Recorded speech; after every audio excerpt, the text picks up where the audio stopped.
السلام علیکم ورحمت الله وبرکاتو. زه یم تاسو ورور ولی الله یو ځل بیا د پښتو ټیک یوټیوب چینل له اړخه ستاسو په خدمت کې حاضر یم.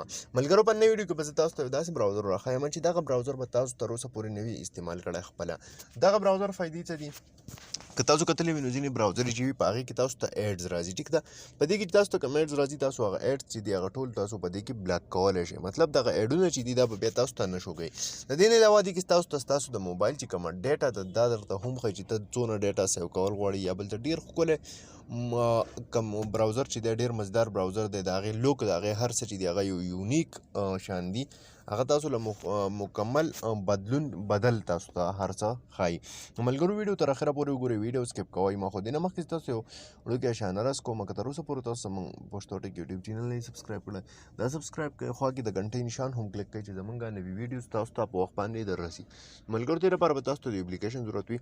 دغه اپلیکیشن لینک چې دی موږ تاسو ته په ډسکرپشن کې درکړی دی. ټیک ده، تاسو به څه وکړئ، تاسو به دغه اپلیکیشن خپل موبایل ته را انسټال کړئ. دا چې کله تاسو خپل موبایل ته را انسټال کړئ دا به سمپل تاسو نه یو پرمیشن غواړي.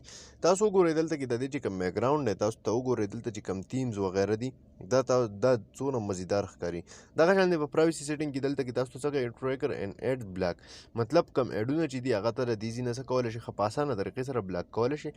دغه شان دی دلته کې دا ښایي چې تا کوم ډیټا سیوډ موډ کې چې وي چې ته څونه ډیټا چې ده دا ته مطلب سیو کې بچت د دې راولي. دغه شان دلته کې تا ته وښایي چې ټایم چې دی دا ټایم څونه سیو کېږي، هر څه چې دي هغه تاسو ته د دې ځای نه کېږي. دغه شان دلته کې تاسو ته پکې نور هم ډېر څیزونه چې دي هغه پکې تاسو ته میلاویږي. ډېر ښکلی یو لوک دی، ناشنا ده. وګورئ تاسو دلته کې اتیمې چې کوم دی چینج شو، ډېر مزدار دی، ساده براوزر نه دی.